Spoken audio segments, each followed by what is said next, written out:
Good morning students. आज हम स्थानीय सरकार के बारे में पढ़ेंगे, जिसमें हम पंचायती राज व्यवस्था पढ़ेंगे, जो कि 73वें संविधान संशोधन अधिनियम द्वारा अपनाया गया था। भारत में पंचायती राज शब्द का अभिप्राय ग्रामीण स्थानीय स्वशासन पद्धति से है।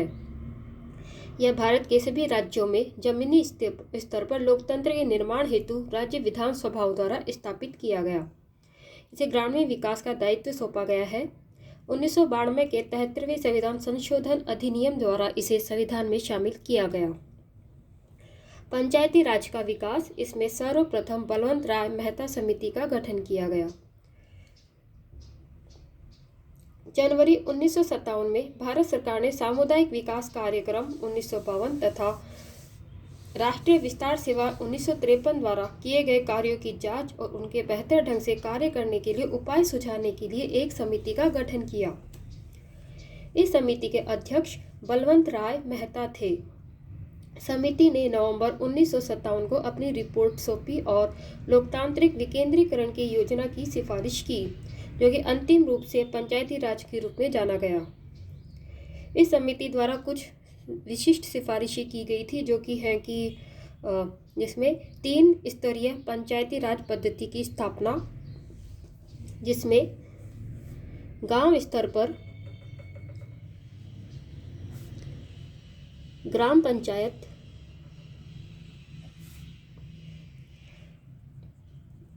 ब्लॉक स्तर पर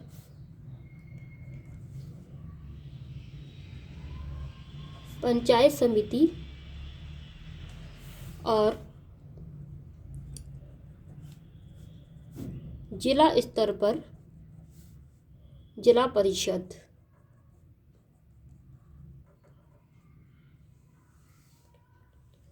ये तीनों स्तर आपस में अप्रत्यक्ष चुनाव द्वारा जुड़े होने चाहिए थे।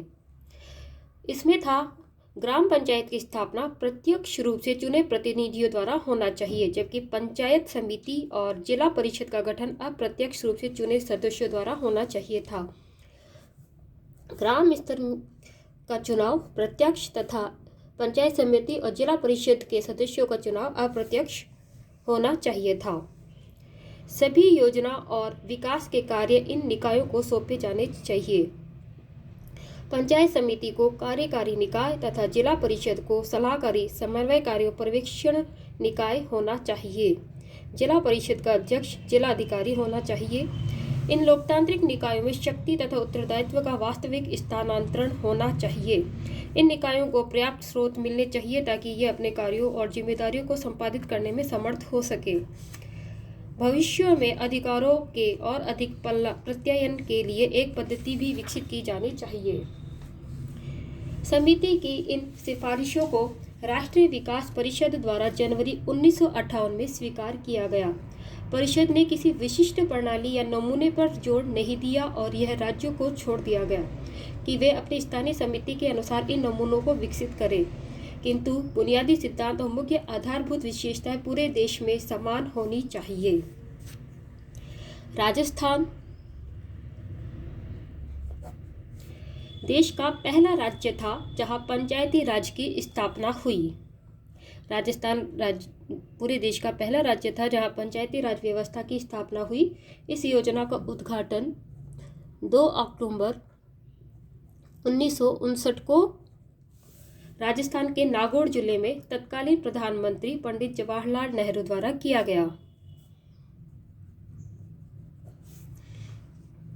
इसके बाद आंध्र प्रदेश ने इस योजना को 11 अक्टूबर 1959 को लागू किया। इसके बाद अधिकांश राज्यों ने इस योजना को प्रारंभ किया। यद्यपि 1960 के दशक के मध्य तक बहुत से राज्यों ने पंचायती राज संस्थाएं स्थापित की, फिर भी राज्यों की इन संस्थाओं में स्तरों की संख्या, समिति और परिषद की सापेक्ष स्थिति, उनका कार्यकाल, संगठन कार्य, राजस्व व अन्य तरीकों में अंतर था। उदाहरण के लिए राजस्थान ने त्रिस्तरीय पद्धति अपनाई, जबकि तमिलनाडु ने द्विस्तरीय पद्धति अपनाई थी।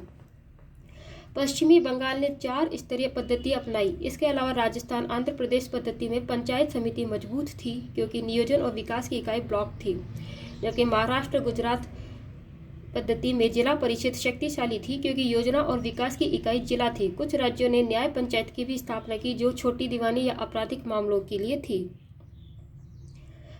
अध्ययन दल तथा समितियां। सन 1960 से पंचायती राज व्यवस्था की कार्यप्रणाली के विविध पक्षों का अध्ययन करने के लिए अनेक अध्ययन दल, समितियां तथा कार्यदल नियुक्त किए जाते रहे हैं।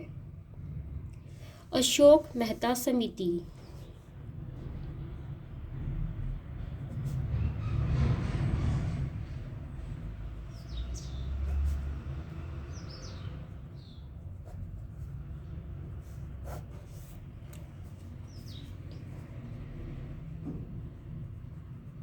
दिसंबर 1977 में जनता पार्टी की सरकार ने अशोक मेहता की अध्यक्षता में पंचायती राज संस्थाओं पर एक समिति का गठन किया।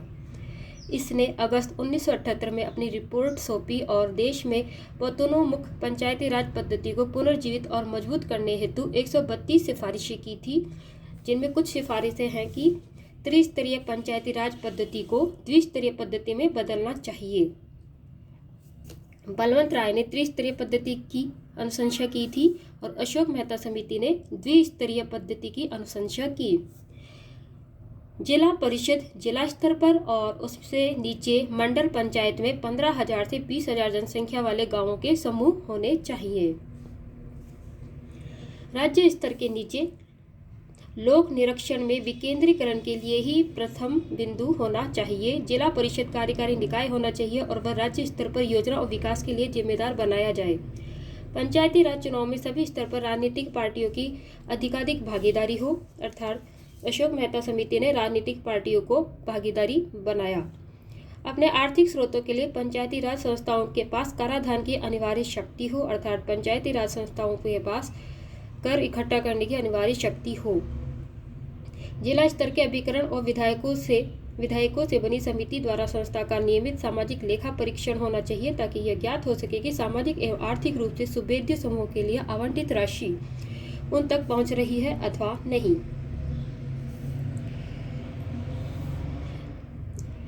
समिति का कार्यकाल पूरा होने से पूर्व जनता पार्टी सरकार के भंग होने के कारण केंद्रीय स्तर पर अशोक मेहता समिति की सिफारिशों पर कोई कार्यवाही नहीं की जा सकी। फिर भी 3 राज्यों कर्नाटक, पश्चिमी बंगाल और आंध्र प्रदेश ने अशोक मेहता समिति की सिफारिशों को ध्यान में रखकर पंचायती राज संस्थाओं के पुनरुद्धार के लिए कुछ कदम उठाए थे। इसके बाद GV.K.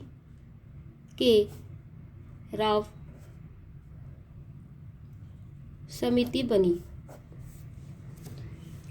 ग्रामीण विकास एवं गरीबी उन्मूलन कार्यक्रम की समीक्षा करने के लिए मौजूदा प्रशासनिक व्यवस्थाओं के लिए योजना आयोग द्वारा 1985 में GV.K. राव की अध्यक्षता में एक समिति का गठन किया गया। समिति इस निष्कर्ष पर पहुंची कि विकास प्रक्रिया दफ्तरशाही युक्त होकर पंचायत राज से विच्छेदित हो गई है। विकास प्रशासन के लोकतंत्रीकरण के विपरीत उसके नौकरशाहीकरण की इस प्रक्रिया के कारण पंचायती राज संस्थाएं कमजोर हो गई हैं। परिणाम स्वरूप इसे बिना जड़ की घास कहा गया।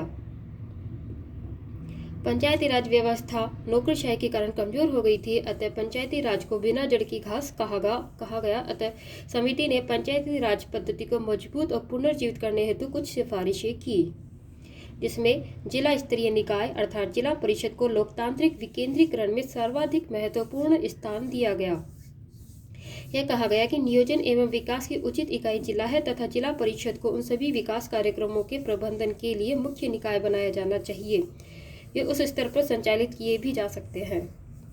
जिला एवं स्थानीय स्तर पर पंचायती राज संस्थाओं को विकास कार्यों के नियोजन, क्रियान्वयन एवं निगरानी में महत्वपूर्ण भूमिका अदा की जानी चाहिए। प्रभावी जिला नियोजन विकेंद्रीकरण के लिए राज्य स्तर पर कुछ नियोजन कार्यों को जिला स्तर पर हस्तांतरित किया जाना चाहिए। एक जिला विकास आयुक्त के पद का सृजन किया जाना चाहिए। इसे जिला परिषद के मुख्य कार्यकारी अधिकारी के रूप में कार्य करना चाहिए तथा उसे जिला स्तर के सभी विकास विभागों का प्रभारी होना चाहिए। इस प्रकार समिति ने विकेंद्रीकृत क्षेत्रीय प्रशासन की अपनी योजना में पंचायती राज को स्थानीय आयोजना एवं विकास में प्रमुख भूमिका प्रदान की। जीवी के राव समिति रिपोर्ट 1986 में प्रखंड स्तरीय आयोजना पर दातावार समिति 1978 तथा जिला आयोजना पर हनुमंत राव समिति रिपोर्ट 1984 से अलग है। दोनों समितियों में यह सुझाया गया था कि मूलभूत विकेंद्रीकृत आयोजना का कार्य जिला स्तर पर संपन्न किया जाना चाहिए।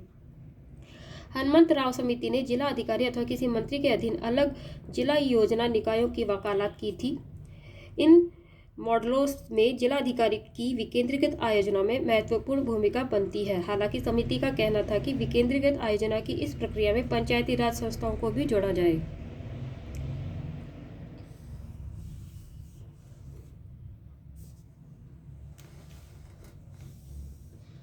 धन्यवाद। यह स्थानीय सरकार में पार्ट फर्स्ट है।